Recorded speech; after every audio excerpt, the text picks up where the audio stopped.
Tetwagala tubikirire ku bantu bano abakulembeze babadde emyaka 10 abantu bakaaba bebuzabuza babuuza ebibuuzo leka abantu baleta ebibuuzo mu open. Abatuuze ba Wakiso Town Council mu district ya Wakiso batabukidde abakulembeze baabwe nga babalanga ddwaliro lyabwe kubeera mu mbeera mbi.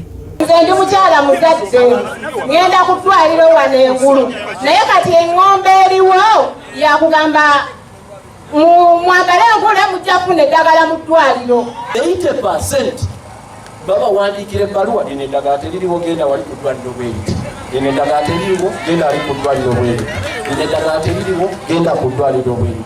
Abakyala bafa nga bazaala nga bakaaba just because omusawo agambye musooke mugule gloves. Bano babadde mu lukiiko n'omubaka wa President mu Wakiso Rose Kirabira mwasisinkanidde abatuuze okumubuulira ebizibu ebibaluma n'okusingira ddala mu byokwerinda era nga mu lukuŋŋaana luno mubaddemu ne Town Clerk wa Wakiso Kasibante Livingstone ne bassentebe b'ebitundu n'abakulembeze abalala. Bano ababadde abakambwe bagamba nti eddwaliro lino lijjuddemu obusosoze mu kufuna obujjanjabi nga batalina ssente tebajjanjabibwa. Tetwagala tubikirire ku bantu bano abakulembeze babadde emyaka 10 abantu bakaaba bebuzabuza babuuza ebibuuzo leka abantu baleta ebibuuzo mu open oberenga president yennyini kubanga you are the president. Owakwasaganya ku by'obulamu atunnyonnyola eddagala gye libeera kubanga tugenda ku ddwaliro n'obeera omukyala nga oli lubuto weetaaga bwa musaayi nabo bakuguwandiikira ogende obugule. Ogenda okufuna eddagala ne wooba muyi nnyo abamu batubuuza n'otubuuza naawe ojja wano kitegeeza nti waliwo abatasaana kujja ku ddwaliro awo nga waliwo be basuubira ate nga ne be basuubira tebava kukwasaganya. Lino eddwaliro lya purayiveti oba lya gavumenti olw'ensonga singa oba oluma n'olemererwa okuzaala lwaki bagamba leeta emitwalo 45 wootagyegenda kukukwatako era ate sisita wange kataafiirewo nga baganye nga sente zibuze. Mu ngeri y'emu balaajanidde RDC ne bamugamba nti bali mu kutya olw'ebyokwerinda eby'omunyoto ebiri ku ddwaliro lyabwe. Eddwaliro lyaffe liri ku ki? Security entono nnyo tuyinza n'ofuna obuzibu eri abakyala nga tuli mu kuzaala oba n'abaana baffe nga tuli mu kubajjanjaba.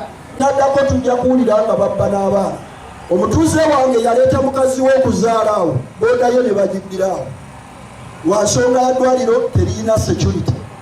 Omusirikale eyali awo yakolanga nga tebamusasula olwo sente ze babawa ziragawa. Ono bamuloopedde nti eddwaliro lino lirina emmotoka emu naye nga tebayamba mu by'entambula. Ogendawo ng'omulwadde wawe tayagala kuzaala ambulensi olina okugisasulira.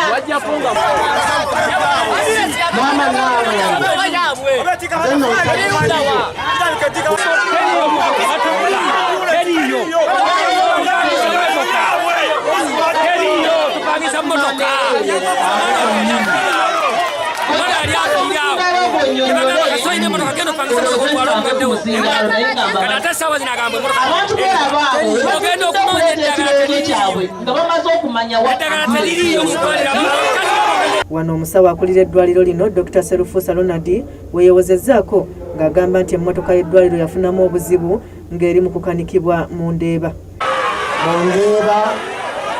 Era nga yateekebwako miliyoni 8 emaze ebbanga ebisoba emyaka 2 nga tekola. Ye RDC Kirabira abawadde sabbiiti 2 ng'emmotoka ekomezeddwawo ku ddwaliro kuba si wa kutunula butunuzi ng'abantu babonaabona. Sente basaba za lipeya n'olwekyo bwe bawezezza omwaka mu garage emyaka 2 ate nga sente zifuluma za kulipeyalinga awaliwo akabuuza. Situagala kususa weeks 2 nga ambulance eno tetugiraba wano. Tujagala weeks 2 weeks from now we want that ambulance back.